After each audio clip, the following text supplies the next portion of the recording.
Dai dai dai dai dai dai ai da da dai dai dai da da dai dai dai dai ai da da dai dai dai dai dai ai dai dai ai dai lai da oh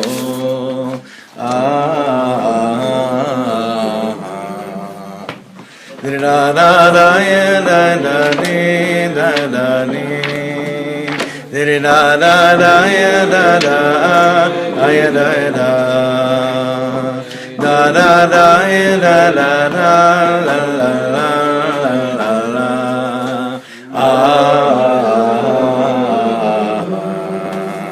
da da da ya da da da da ya da ya da da da da da da da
so much to everyone who's here and everyone that's online, and I could see that I messed up a lot of people by changing the Shiur this week to Sunday night. I'm sorry. I had to just whatever. It's all good, only for good reasons. But we'll continue this week tomorrow in Shalavim, and on Wednesday in Yerushalayim at Simchat Shlomo. So first of all, we continue learning. We have to dive in even stronger for the immediate refuah shlema of Binyamin Mordechai Nachman ben Ilana, for Michal Moshe Ze'ev ben Yehudit, for Shoshana Resa Bas Ahuva, for Natan Daniel ben Malka, for Alter Baruch ben Sarah, and Bezrat Hashem, also keep on forgetting Shayna's full name. Shayna and Chevsi, by next year, hopefully we won't need to find their name. She'll be healed. And for also Ahava Emuna, I forgot her mother's name. Bat Chavaeta. Nomi Esther Bat Tzviya. Tonight we have. Normally when I'm busy on Mondays, you just say we cancel for this week, and we'll send you from wherever else the Shiur is.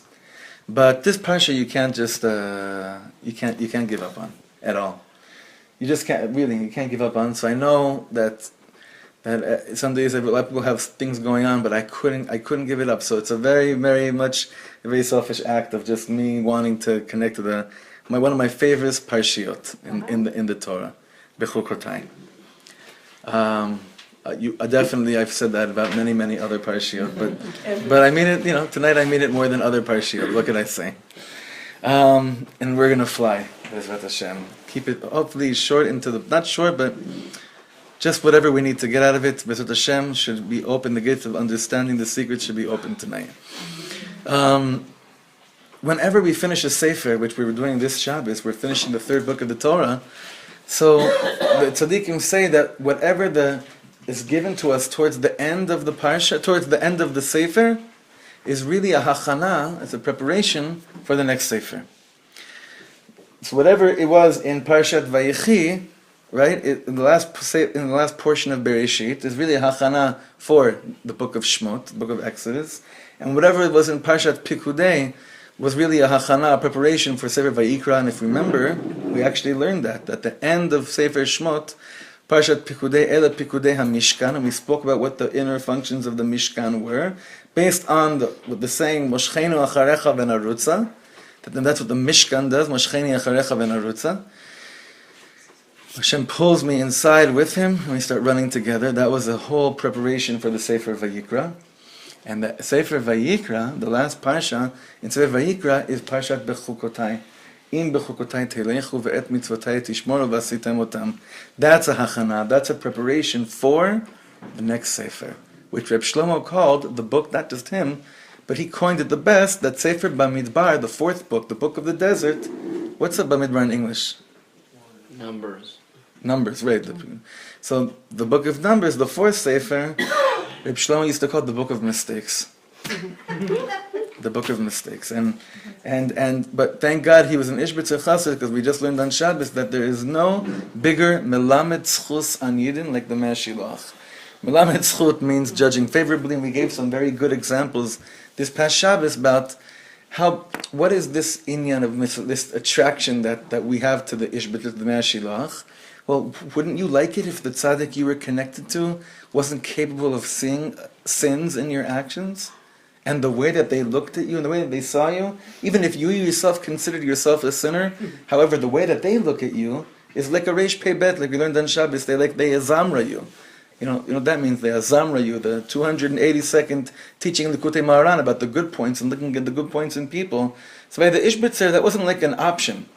He wasn't like, maybe you could do this and maybe you could look bad at people. By the Mea Shilach, that was the only way to understand the crazy, nutty stories that we have throughout the Torah. For example, this is the best example in the world, the way that the Mea Shilach understands the sin of the meraglim, of the spies, is the best way to understand, to illustrate what it means that the Mea Shilach was the biggest melamed zchut, the biggest favorable judging, like looking at someone favorably, is example in the Torah. We know that the sin of the meraglim, the sin of the spies, caused horrible, horrible things in the world. Without getting too involved in the depths of that right now. What did they do? They spoke whatever they said about Eretz Yisrael. And we have all these laws of Lashon Hara, of Diba, of speaking Diba Ta'aretz, coming out from the meraglim. What does the Mea Shilach say? He says, do you know why the meraglim said what they said? Not because they're sinners. These meraglim were the greatest people in Am Yisrael. They were the heads of tribes. The way that they saw the future, the prophetically, with the Ruach HaKodesh, every word they said was completely calculated. So what does the Ishbitzer say? So how could they say such things, right? So the Ishbitzer says, no, they saw prophetically. The second that they get into Eretz Yisrael, their Rebbe has to leave them because he's not going in, right? So what does the Ishbitzer say? That the meraglim basically, after what they said, they added to themselves another 40 years with their Rebbe. How could you blame them? Because isn't that amazing? Do you understand, David? That's the Mea Shilach, that's the Ishbitzer. Looking at each one of these nikudot and seeing the mistakes, what things that we perceive as mistakes, it cannot be that they were just mistakes. Tremendous things were happening from that. So anyway, whenever I think of that, I say, you know what?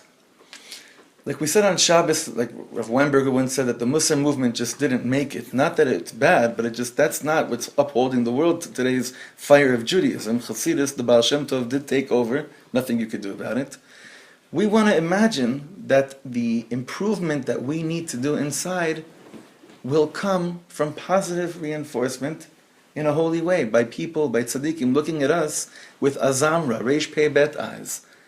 And then Rabbi Nachman says, when you look at someone with those eyes of, for instance, like the Ishbitzer did with the meraglim, it's not just that you become a tzaddik and judge people favorably. You actually transform the people that you are looking at with those kind of eyes.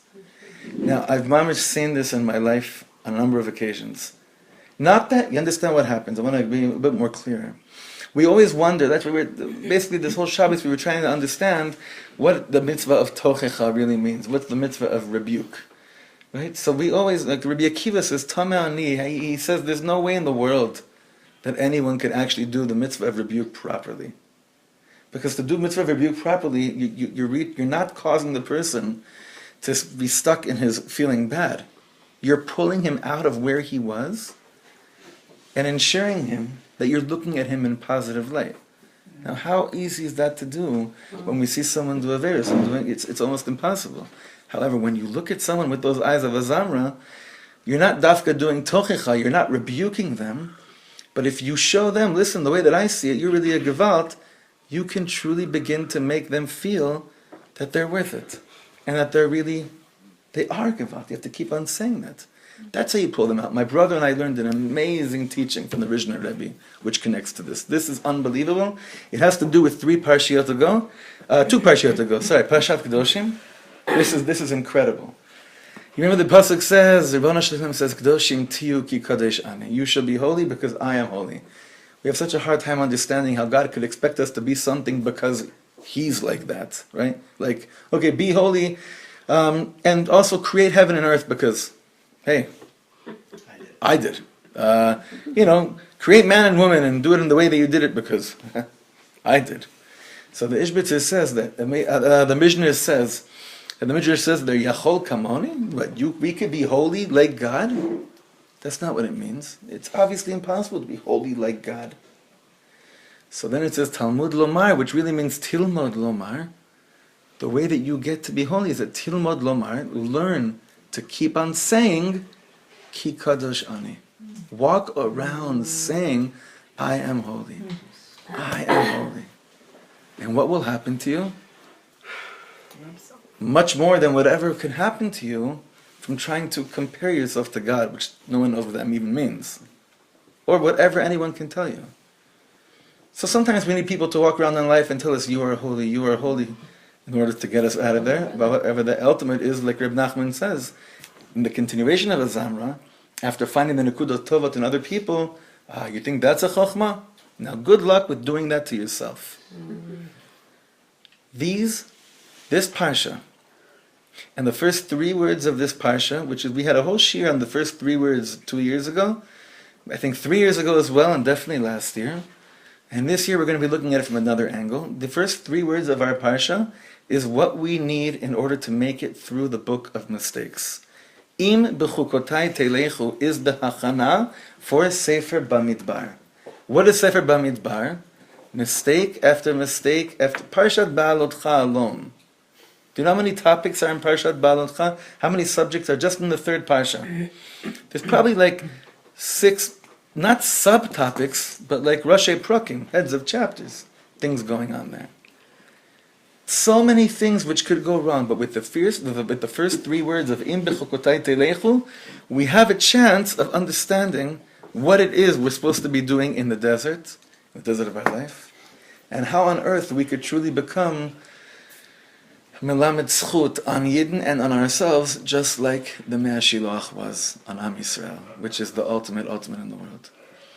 And you'll see why, through what we're going to be learning now, why it was so essential for us to get together and learn, even though it's not Monday night, and most of the Carve couldn't come, but we'll be sending it out to everyone. I hope this is a shiur we learn over a few times, over and over and over and over again.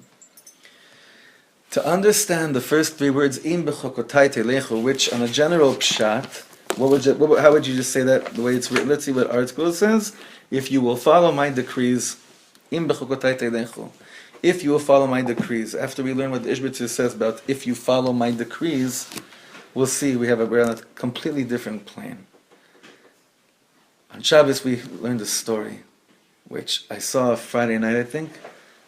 And I think it's the only story I ever need to hear for the rest of my life. Based on this story, it could be that we'll understand what the point of the Baal Shem Tov was. And it's not a story about the Baal Shem Tov. It's a story which took place approximately 80 to 110 years after the Baal Shem Tov was alive. It's already 3rd, 4th generation Chassidut, maybe even more. Maybe like 150 even, I'm not sure exactly. However, when you see certain Chassidish stories, you understand, like when it really hits you, you realize, this is what the Baal Shem Tov had in mind. Like, There's a million things we took on with Chassidut and different concepts. The tzaddik, his podadus, his bonanus, his kafia, his hapcha, all these different terminologies within mainly the schools of thought of Breslov and Lubavitch. But sometimes you hear one Chassidish tale and you're like, boom. That is what the Baal Shem Tov meant. That's why he did what he did and hid and revealed himself at the age of 34, like all these 36, all these crazy things. 36. Baal Shem Tov was born in 1698 and the revelation was 1734. 36. It's like, so I feel like that when I learn a certain nigun, so I realize, oh, this is what it meant. Like, I remember when I first learned Reb Nachman's nigun that we sing at Shalosh Shuddis and under chuppahs, I realized, I remember I had to sing it at a chuppah in New York, and I had to learn it. And I had David's, Alav Shalom's copy of him singing Rabbi Nachman's nigun. That one, and I had Raz Hartman's. It's a little bit different, the two of them. But I remember being on the plane the whole time, and I realized that if I really want to learn this nigun, I have to really learn the depth of the nigun, not the notes. If I learn the notes, even if I sing it right, that's not what the chassan wanted under his chuppah. Dear friend of mine, Menachem Pro, Mike Pro from Woodmere. It was his chuppah in Marina del Rey. And I remember being on the plane, I mean, this needs to be chakuk into me. This needs to be carved into me for me to really get this nigun. For me to be miskashe to this nigun, mamash connecting to this nigun. And it's really like, I'll never forget what happened to me on that plane. It was like a whole transformation, and I was standing by his chuppah, and right before the chuppah started, he gave out tikkun haklalis to everyone in the crowd. It was so intense. It was so powerful and intense. So this correlates to what I'm saying about certain stories. They are, how do you know what it is? Not just that you can give over the story, but that the story carves something new into you. Because tonight, like the title of the shiur is, how is it possible to carve to the Ribono Shel Olam, God, into our being? But before that, we have to understand something else. What on earth does it mean to carve something? What does it mean to carve something into you? So, perfect timing. I said shtuyot the whole time. I was talking shtuyot now the whole time until you walked in. Chas v'shalom. All right, this is the story. It's a two-liner, but it's my chukuk, it's my carving. Last week, and we learned this in the Ishbitim, this past Shabbos, there's a whole inyan of deceiving. Remember this we were learning on Shabbos? There's a whole inyan of deceiving. You're not supposed to, when you deal with the land, with property of land, it's so easy to deceive people when it comes, like Rav Riskin told us, first year of Smicha, when it comes to self-justification, everyone is an outstanding genius. It's unbelievable. But when you have karkaot, when you're involved with real estate and stuff like that, and it's not really here real estate in Parshat Behar, it's more with the inyan of Shemitah and Yovel. Maybe the 50th year, people going back to their lands, so it's amazing. It's like the Torah is saying, okay, listen, when you go back and start negotiating and all these things, you have to realize it's very easy to deceive people and be dishonest with them when it comes to these things. When you don't have business dealings with people or transactions, it's not so hard to be dishonest because you don't have anything to be honest about. But when you have to be honest about something, it becomes hard to be honest. When there's no test, then it's not a problem. But when there's a test about something, that's when the thing creates you and lets you know what you're made out of. Like, you want to know what you're made out of life? It's not when things are peaceful. It's actually what happens when you have to go through a test. That's what defines you and makes you who you are. Now listen to this. This is an incredible thing. There's two levels of deception in last Shabbos. It's ona'at karkaot. 3 levels, really. Ona'at mamon and ona'at dvarim. To deceive people with words. Do you realize how easy it is to dissuade people by just one shady word in a sentence can change the meaning of the whole sentence. One little tiny word in like a tone in an email that you're picking up on can change the whole meaning of the email. Basically, the Chofetz Chaim in Hilchos Lashon Hara, there's so many examples of what you're not allowed to say, even if it's something good about somebody, because it might lead you to think, oh, why is he something good about the person? That must mean there's something wrong, or the guy's covering up, or he needs to fix it, correct? We have to be so careful with our mouths, with which we saw by the tzaddikim. They say that's the whole thing of Sfirata Omer. Omer hatznufa, tnu peh. Give me a new mouth. Give me a new mouth how to speak to you, God, by the time I get to Mount Sinai. So in last Shabbos, this velo tonu ish et amito. God says, and don't deceive each other. Listen to these words. פעם אחת בא הרב הקדוש רבי בונם זכר צדיק וקדוש לברכה לחייל מבא בפשיסחה. זכוס יגן עלינו. One time, Reb Simcha Bonam Pshischa walked into the base midrash. V'sha'al ha'chasidim she'omru lo mahu achasid. He asked his chasidim, when he walked into the base midrash, he said, Chevra, tell me, what's a chasid? What does it mean to be a chasid? Ve'ana echad na-chasidim, and one of the chasidim answered as follows, Chasid hu lifni mishuras hadin. What does that mean? That a chassid is lifni mishurat hadin? That he goes beyond the word of the law. Right? Like, obviously, judging people favorably is actually not above. That's just the law. Above it, I don't know what it is. But you think about it in your own Yiddishkeit, in your own moral behavior in the world. What does it mean to be lifni? How would you say that, by the way? I asked yesterday and I forgot already. How do you say lifni mishurat hadin in English? What does that mean? What's that? The letter of the law. Beyond the letter of the law. Okay. Beyond the letter of the law. So I was close. Beyond the letter of the law. So that's what a chassid said. This chassid of the Pshischa said, to be a chassid means you're above and beyond the letter of the law. Not that you're higher than the law, but that you do things not only that's written down, you go further and deeper. So look at this. Ve'amar al ze kavanati. The Pshischa says, exactly. This is what I meant. Buckle up. Look what he says here. Katuv b'Torah lo tonu ish et amito. The Torah says, don't deceive your fellow. Right? He says, zeu hadin. That's the din. That's just the letter of the law, to not deceive each other. What is it? What is lifni mishurat hadin? How do you go beyond the letter of the law with that mitzvah? Ve'lifni mishurat hadin hu shelo ye'aneh et atzmo. Which means, don't deceive yourself, because that's the easiest thing in the world to do.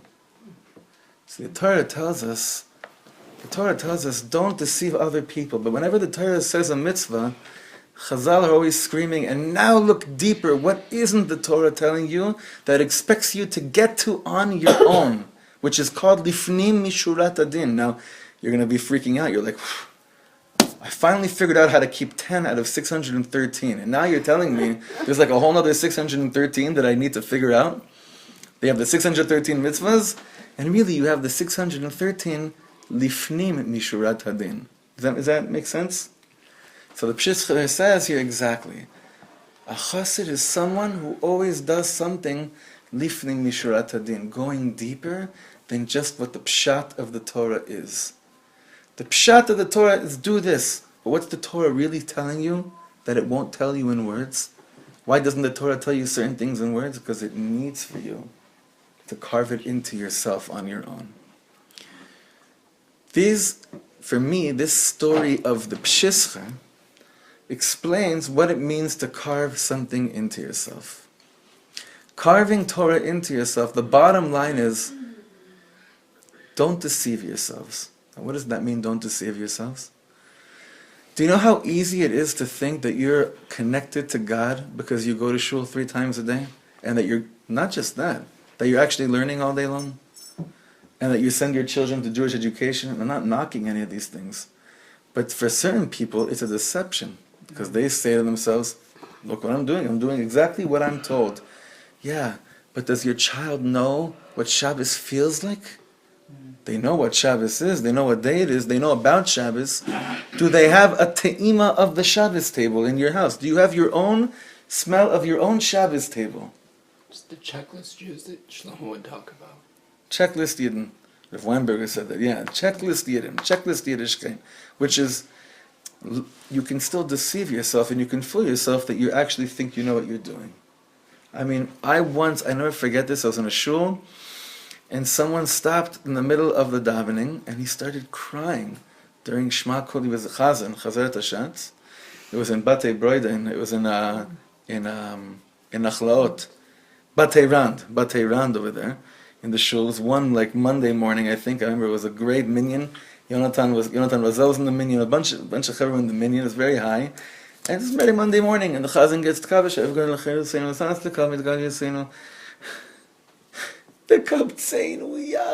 and he's crying his eyes out. And everyone's like, what? First they said, wow, what's wrong with this guy, right? Then he got to Shema Koleinu, he's crying, now he's crying Shema Esrei. And he gets Shema Koleinu, Hashem, Elokeinu, please hear our voises. Chus, couldn't even get the words out. Then we realized, it's like, did we ever daven? Did we ever daven? When you see someone who the davening is carved into them, that it becomes a part of their mitziut, and not just a chavaya, it's part of their reality, and not just an experience, that's what it means, that something is carved into you. That it's not an experience, it's your mitziut, it's your reality. These are two completely different worlds. To keep the din is to daven. A chassid, and maybe what the yesod of the Baal Shem Tov was, what the Baal Shem Tov needed to do in the world, is he says, we are going nowhere if we don't carve the mitzvahs and the Torah into our beings. We're going nowhere unless we go above and beyond the letter of the law. If we don't go and try to figure out how to make the mitzvahs part of me, part of my existence, part of who I really am, how much am I really, really, really connecting? And how much of what I'm doing is actually affecting my neshama? Remember, Rabbi Shlomo would say many times, he'd say, Yidden, if you're going to keep Shabbos anyway, make sure that Shabbos keeps you. Remember? Like Rabbi Shlomo's perush of who's Shomer Shabbos, he says, do I know God's cheshbonos of who's from enough on Shabbos and who's not? I have no idea. But what's for sure in his book, he said, someone that's Shomer Shabbos is someone that the Shabbos keeps him alive. And it's someone that can't sleep at night until everyone has that level of connecting to Shabbos. That was his concept of Shmira Shabbos. You know, like, I once had a friend I still have a friend, but this happened many years ago, where he was going to be, he's an Israeli guy, he'd spent many years living in 770 with the Rebbe, when the Rebbe was still around, physically, and he ended up getting married, came back to Israel, but then he got an offer to do shlichus somewhere in America, and I'm not going to say where, because you'll probably know who he is if I say where. And he said he had a conversation with a friend of his in Israel. And he said, the friend said to him, you're leaving Israel? He says to him, I'm sorry that I'm not able to sleep at night knowing that there's still thousands of Jews who have no idea that they're chelek Eloka mimal, that they're a piece of God from above. He's the type of person who can't sleep at night until other people know that Hashem is in them. They are God. That nekuda of the Rebbe's Mesirus Nefesh is chakuk, is engraved in that person's metziut, in that person's reality. Not just as an experience that happens to him sometimes, it defines him. It's who he is. It's what he can't sleep over at night. Those things you mamish can't sleep over, and I'm not talking about a great concept my friend introduced me to last week, circular thoughts, not those thoughts that keep you up, that lead you nowhere, but the thoughts that you know that you're really meant to cry over this. I'll give you a better example, not a better example, another really beautiful example. Recently I had to make a decision regarding something in life which I put a lot of work into, and for whatever the reasons were in Shamayim, they said, it's probably not like this, you can't do it. So, I was discussing this with a dear friend of mine, and he wanted to know what I really feel about this thing not happening. He says, are you really, really broken over this? And I said to him, well, how do I know if I'm really broken over something? He said, it's so simple. Did you cry over it or not? If you didn't cry over it, it's not yet carved into you. If something is carved into you, you cry over it.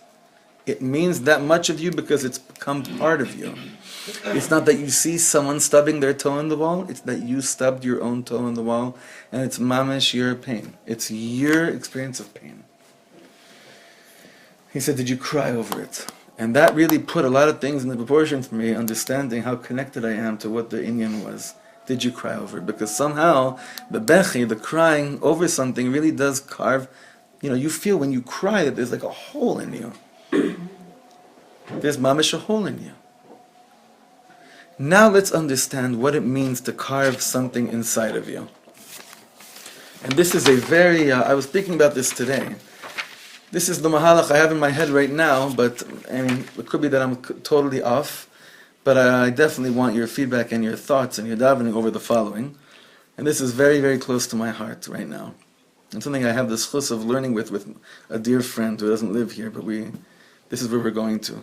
Bless you all with such a chavrusa. So, what does it mean that something is tachlis carved into you? Okay, we said something, we said beautiful things, the crying, this and that, but what does it actually mean? Let's exercise now what we're learning. Let's not be able to repeat good vortlach. Let's now exercise that which we just learned, okay?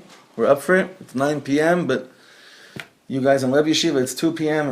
or 11 a.m., so you have no excuses. So let's really, I see it's a beautiful chaver here tonight. Let's really see what we can do with this. When something is carved into me, what's the actual action that's taking place inside? I want to give a phrase to what it means, describing the action of a carving. And the carving is breaking an illusion. What's the illusion that most of us, that I live in, and some of you maybe, but I know I do very often. What's the illusion? That me and God are two separate entities. There's me, then there's God, and it's like another person. Okay, he's not a person, he's God, right? But it's two people in a ring. It's me against, right? Do you hear what I'm saying? Or do all of you walk around understanding that when you're touching your finger, you're touching part of God, right? No? Not so much? Nervous smiles? Halavai, right? What's this illusion of all illusions which needs to be shechted 1,000,000 times over every day? That there's no such thing as two separate entities. It's not me and that there's God and I'm trying to get him into my Kishkes. All I'm trying to do is break the illusion that there's actually a disconnect between me and God. So what does it mean to carve something into you? It doesn't mean to put something into you which didn't exist. It means to look at the mud that's blocking this and understanding that all it takes is to go, like we said so many times. It's not taking something that doesn't exist and putting it inside. I'm carving it into you. That's why you have people that keep on running from Rebbe to Rebbe, from tradition to tradition, from country to country, because to them it's still a separate entity outside of them. What Rabbi Shlomo was ridiculed for on a very serious level was that he never told people what to do and what to take on, because he always felt that people know exactly what it is they're supposed to take on. They just need that one person to connect them to that nekuda. But I want to just, for a second, for 1 minute, open your hearts very, very strong and imagine this. Not imagine this, but let's recognize this. It is an ashlaya of all ashlayot. It's an illusion of all illusions. That we are two separate entities. That I walk around all day long and God's looking over me and it's like God's there and I'm here. It's not that. If I say I am God, like that I'm not God and you're not God, but we are. Do you know what I mean? We have this milchama with the two nefashot, nefesh bahamis and nefesh elokis, with the animal soul and the godly soul, but it's not two separate entities. And maybe, like the Rishner said, if you start walking around all day long saying Ki Kadosh Ani, Ki Kadosh Ani, that I am holy, or maybe if we had friends like the Ishbitzer's way of looking at Jews, you know what would happen to us when we realize that we are part of God? We'd become real Hasidim. Why? We'd become Hasidim based on the parish of Reb Simcha ben Reb Shescha. We wouldn't be able to deceive ourselves. We wouldn't be able to cheat ourselves over anything. we'd be so naturally honest with ourselves that we live with a level of shlemus pnimis, an inner completion, a place of peace in the deepest depths of our hearts, because there'd be no distance between where I'd like to be and where I actually am. Because by God, there's no difference. It's haya, hove, v'yeh. By God, huh? Someone say something? Those are grown. Oh, they're grown. There's a, Oh, that's someone said something. By God, listen to this. What is it? What's God's reality? It's past, present, and future all in the same moment. So there's no distance between feelings and emotions and thoughts. It's all one. Do you know how beautiful it would be where there'd be no distance between where I'd like to be and where I actually am? Breaking, the way to get there is really breaking the illusion, bless you, that God's there and I'm here. I live in time-bound. I'm always, time-bound. In the morning I'm holy, then I have some bad thoughts, and by the evening I want to bury myself, but hey, I wake up a new day and we start the whole cycle over again. Don't know if it ever happened to you. It happened to me maybe once or twice in my life. Right? So, this is a very deep... Huh? Twice a week. That's twice a day in my life. But this whole inyan of two separate entities, that's an ashla, that's an illusion. It's still hard. You have to realize that unless you cry over what I just said right now, there's no way to understand this, or to feel it, or internalize it. What I just said to you is not something that should now become alive in your life. You understand that whatever I'm saying now is just the tip of the iceberg of it actually implementing itself in my life. If that. but I also hear you saying that if we're God, and God is all time, then who we want to be, we already are. Because it's all... When are we that? When we become godly. We're not God, we could be godly. Or we're part of God. Sure. Yeah. But so when is a person that? When one recognizes that. Yeah, when does that take place? So that's exactly what we're saying. The first level of recognizing what you just said is when you're minapetz et ha'ashlaya, when you break through this illusion that there's two separate entities going on. Mm-hmm. Look, if I say to you, do you understand it? That's a trick question. I don't understand how that works either, right? No, it just reminds me the Rebbe had this beautiful word on Techazen Einenu, B'shuvcha Letzion B'rachamim. Ma ze omer Techazen Einenu? Why lift up our eyes? Because he says, Mashiach's already here. We just don't see it. Mm-hmm. We're davening for God to allow us to see it. That's what I hear you Yeah. saying. No, this is the direction. Yeah. This is absolutely the direction. So there's two levels. It's Beautiful. this is the direction, and then what happens to us once we're kind of there already, But this is exactly the direction that we're speaking about right now. This is what it means you're not carving anything new into you. But you're just lifting your eyes up to what's there already. But you keep saying carving something new. The nature of carving is to take out. So this is exactly where we got to. This is where we get to.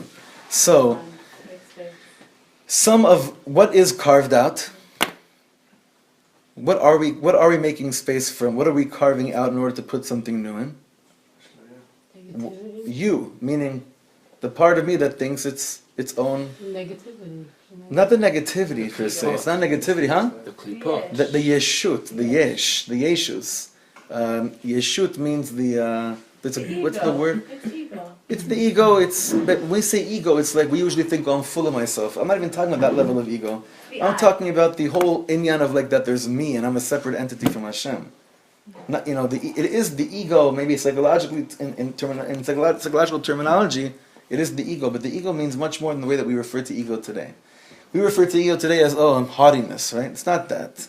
It's so much more than that. It's anything that has to do with kochi ve'otzem yadi asali esachaylas, and my strength and power created what I have for me. Anything that has to do with that.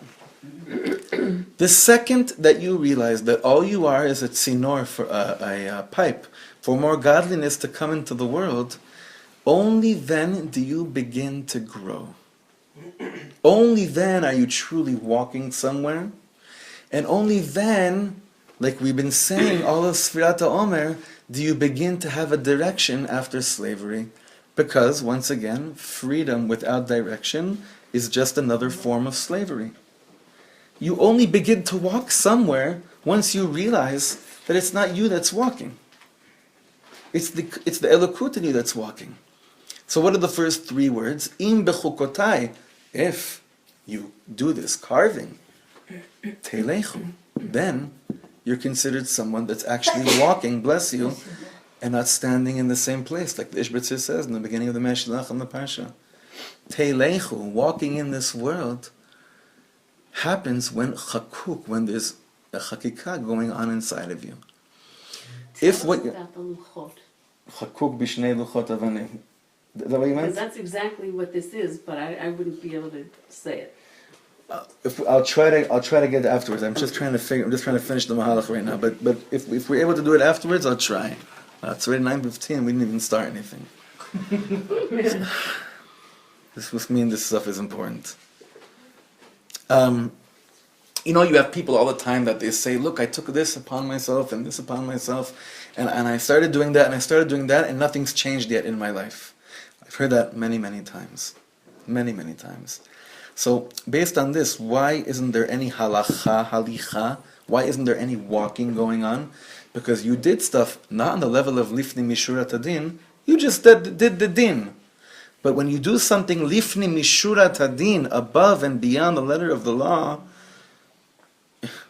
you don't even recognize where you are anymore because you can't believe that that's where you were a second ago. The real spiritual growth is when you look back after a certain period and you're not like, wow, look how far I've come. You're like, wow, I can't believe that's the way I used to think and react and respond and celebrate my Judaism. I just can't believe it. You're Bichlal, you're Telechu. You're in a different place. And what's the whole story of Bamidbar? How do I walk through the desert? Am I going to walk just hopefully schlepping my feet place to place, or am I walking in Bechukotai Telechu? That's Azai Sefer Bamidbar. Walking through the desert is through when things are giving chakuk in you. And the truth is, every story in Parshat Bamidbar, every Parshi, I know there's so many things going on, especially in Naso and in Pinchas also. I said before, Ba'aloscha, a lot of stories there, but in Naso and in Pinchas, you have so many different inyanim with Nisach, with Yain, the Sachim, with the Moadim, with the holidays. There's so many different things going on. But how many of us have gone through all the holidays, and we've gone through all the motions, and we're still the same? It's because we did things without them being carved in us, which is what? Which we did things as two separate entities. We celebrated holidays as two separate entities. We kept Shabbos, we learned Gemaras. We educated our children thinking, I'm here and God's not part of this. God's a separate entity. We've done so many things, but not as one. Not with a yichud, not with oneness. So just on a mental health, on a spiritual mental health note, just understand when someone says to you, or you say to yourself, wow, I've done so much, but it hasn't really changed my life. What is it? This is the Ishbitz is saving your life here right now. Mm-hmm. He's saying, wait a second, did you break an illusion? Did you crack through this? And did you realize that it's not two separate entities? And I'll say something even further. When we look at our children, then we say, look, I'm looking at godliness. But you have to understand that a child, in their neshama of all neshamas, they're looking at their parent saying back, and can you see yourself also? Can you see God also in yourself, the way that you look at it in me? And if not, then you're really messing me up. Because you can't give over something to me if you're not really living. You just can't do it. So that again, al tonu, don't deceive yourselves when it comes to chinuch of children is the strongest, it shows up stronger than ever. Like a conversation I just had before about with cell phones and us thinking, our children, they don't really see me when I'm looking at my phone and doing stuff, so I make sure it doesn't go to them, because they're not around to see it all the time. I try to hide it from them. First of all, our children do see us looking at our phone all the time, checking the scores or checking, Facebook or email, whatever it is. But further, what it does to our own neshamas, it's true, and we're all slaves. Most of us are slaves to this. It does go to them. But a child is really saying, you see God in me? That's beautiful, but you don't see God in you, and you think that you can give over to me, that I'm part of God, and that God is part of me? Who are you kidding? How do you have the chutzpah to think that you could give that over to me? Now that is pretty intense. That's intense. And again, this is not meant to be a Musar Shmooze. However, I had a big nechama one time when I was learning a mimer of the Alter Rebbe, and the Alter Rebbe says you have to learn, you have to do 3 things before you daven every morning. You have to give tzedakah, you have to tovel in the mikvah, and you have to learn Sifrei Musar. And I said, wait, who said this? Oh, the Baal Tanya, Reb Shneir Zalman of Liadi, the Alter Rebbe, the head of Chabad Chasidus, says you have to learn Sifrei Musar. He says, in the Perish Day, he says, what, you think that Chasidus isn't really Musar? It's Musar, but it's sweet. It's working backdoor Musar. A friend of mine from the Moshav, a dear friend, Alon Tiger, said, Chevra always say that Reb Shlomo was always telling us sweet stories and making us feel good all the time. He said, I don't know what everyone's talking about. The years I spent with him, all I heard was Musar. Meaning, he's always saying to me, you could always do it so much deeper. Now, when someone says that to you, that's not Musar? It is, but it's a carving. It's a chakuk. It's a Bechukotai Musar. This Musar that you fall in love with the concept of breaking through an illusion, which just feels so good. So here, this is really where I want to. Honestly, we could go on right now till Shabbos, till Parshat Bechukotai with this teaching with Ishbitzer, because we haven't even begun. I'm not kidding. It's not like I'm not trying to exaggerate right now. We haven't even begun to understand what these first 3 words mean. I'll just say quickly. The Ishbitzer says, Chazal say im, which we translate as if you walk in my ways. But im, the Ishbitzer says, and the Midrash says, en im ela l'shain tachanunim. Im doesn't mean if you will walk in my ways. It's God pleading with us, saying, if only you will walk in my ways. If only, if you do this of chakuk, if you're able to do this of carving yourselves out of the picture and realizing we're in this together, we're one, something happens. So I want to read for you a few things that happen once you go through the full kavana of im bechukotai telecho. What are some of the things that happen to you? Well, first of all, va'asitem otam, the pasuk ends, which means then you finally actually kept Torah. Im bechukotai telechu ve'et mitzvotai tishmaru gevalt va'asitem otam. That means you're finally really keeping Torah. But first you have to go through the chakikah. And then what happens afterwards? V'natati gishmechem be'itam. I'm giving you rains when you need it. Menatna haaretz yevula ve'etz hasadeh yiten piryo, vegetation. Then everything will just flow. Nature will be one. Everything will flow. And even deeper stuff, v'achaltem lachmechem lasova. You know what that means? It means that people won't be abusing their abundance, and that there won't be anything in the world, no such concept as someone that doesn't have bread. It'll be the end of poverty. Further, v'yishaftem levetach be'artzechem. And we'll finally dwell in Eretz Yisrael for real. V'yishaftem lebetach, meaning you'll for sure dwell in Eretz Yisrael, but you'll dwell with bitachon. You'll dwell in Eretz Yisrael with such trust, with such honesty, with such oneness with Hashem. This is if what? In Bechukotai telechu. If only you would carve me into you.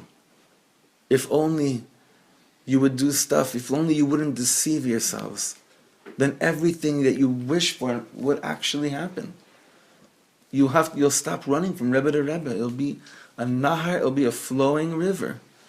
What else happens? One nice thing, v'natati shalom ba'aretz. That's a pretty thing, It's a pretty cool thing, that Hashem will give shalom in the land. I think that's pretty nice. But even let's go one step further. And then it says here, something that we learn every Elul, which I want to end with.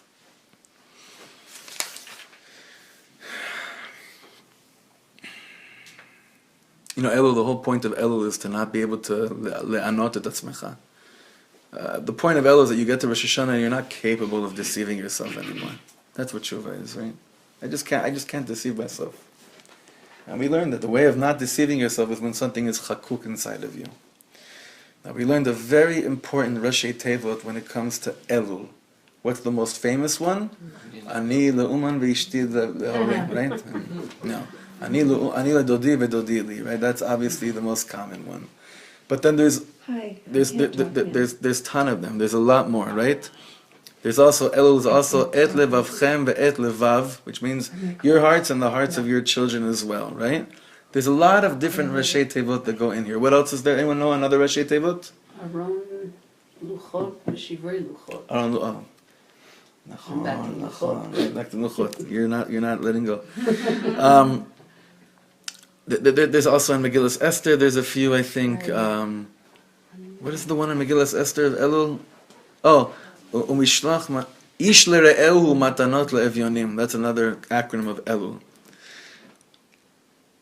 Rav Moshe Bovson says to me, the one that talks to me the most of the acronym of Elul is the following, and it's in Rishon of our Shabbos. Venaflu oivechem lifnechem lecharev.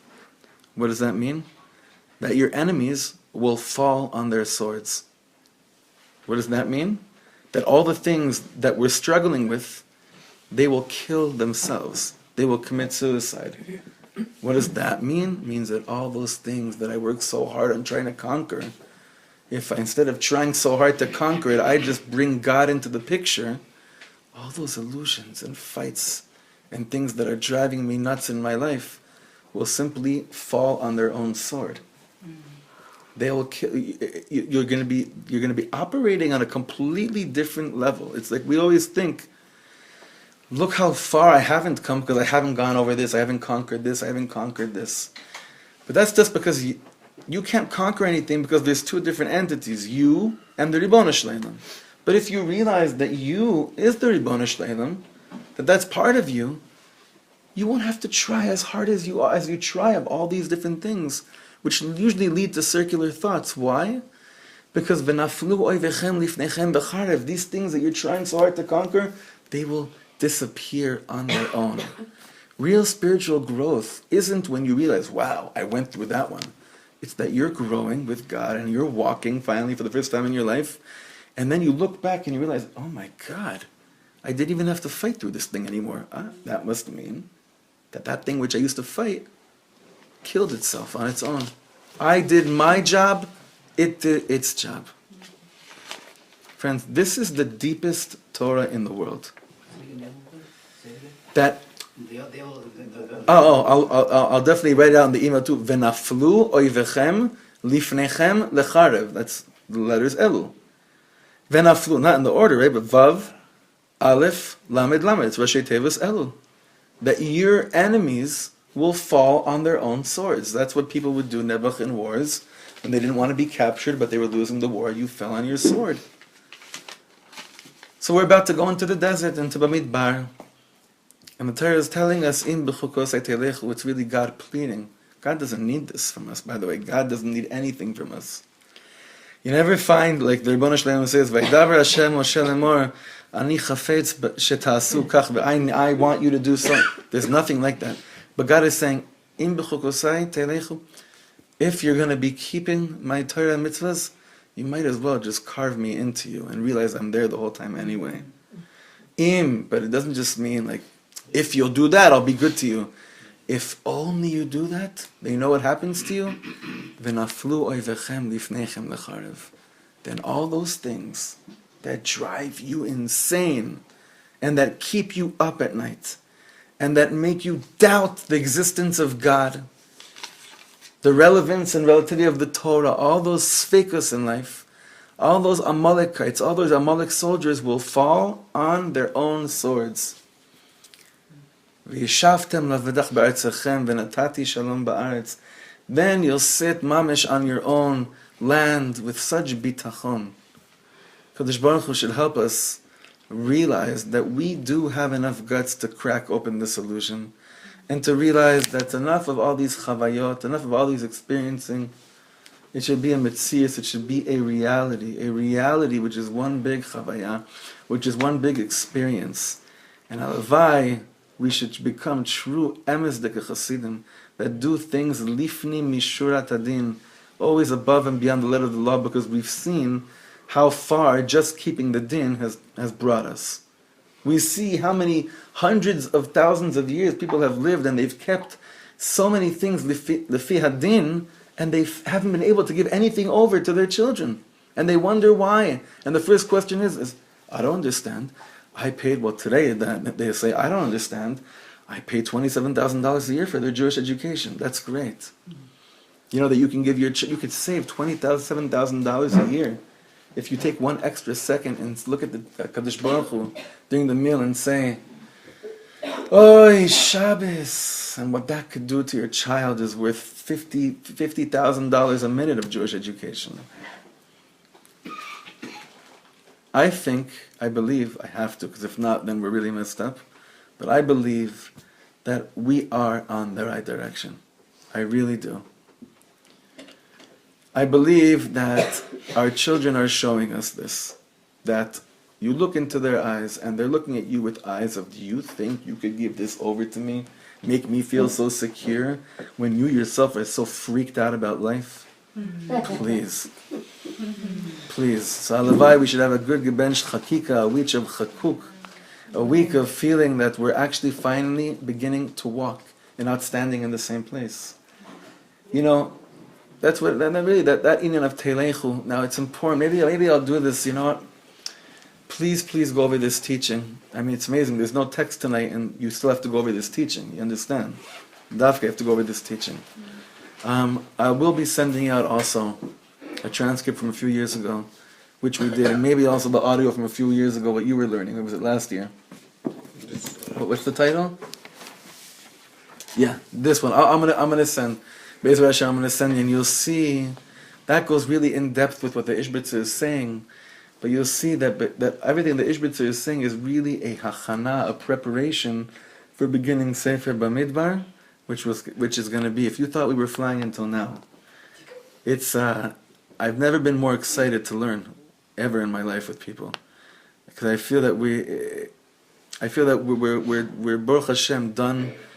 We're done. Those of us who are learning here, we're done with just going to good shiurim, because this isn't a good shiur. It's like you walk out of here more puzzled than you were before you were in. It's not a good shiur. Oh, I feel really good. I went to a shiur. I had a friend that his wife told me. My friend told me that when his wife would come home from the shiurim, he got mad at me. He's like, my wife went to your shiur, so excited. Then she came back and she started questioning everything about the way she does anything. I said, so what happened next week? She said, well, she went back and continued to question what it is. This is not obviously anything that I'm saying. These are the Torahs of the tzaddikim that we're learning from, obviously. Not that I have, honestly, this is not to sound humble. I just have like a cool way of saying stuff, but I myself have no idea what it means to break the illusion that it's two separate entities. But I think that practical plan you want practical planning. But I'm saying this because you cannot imagine how much when you cry over it, of what we learn, and for those of you who have emailed me after you've cried over what we've learned, how much I get from it. Let's give you an example. Last week in Simchat Shlomo, there's a very special person in the room who added one line in the room about something that we were learning, something in Pirkei Avos, and what he did in one line, because he didn't care what he sounded like. He didn't care if he'd sound smart or stupid. He was just speaking from his Kishkes. For me, it's like, oh yeah, finally, this is what I'm actually trying to give over. So you never know who you're really with and who you're giving over what to. Ba'alavai, b'techazena ineinu, b'shuv chaletzion barachim, we'll lift up our eyes and realize, like the Ishbitzer says, one day, we're going to look at the world and it's going to be like when the brothers realized that Yosef, who was the evil dictator, Egyptian dictator, was really their brother. The Ishbitzer says that's when Mashiach comes. We're going to look at all that evil that looked at us like the enemies in the world. We'll be like, Ani Yosef, it's going to say, Ha'ed Avi Chai. Is God still alive in you? It was me the whole time. All right, shikoyach everyone. Thank you so much for coming. Thank you to Daniel. Join us this Wednesday. 20 shekel contribution. Hey, you can join us this Wednesday in Simchat Shlomo, and we'll continue here 11:30, right? 11:30. We'll continue next Monday here, Bezrat Hashem. Shikoyach, thank you so much for coming.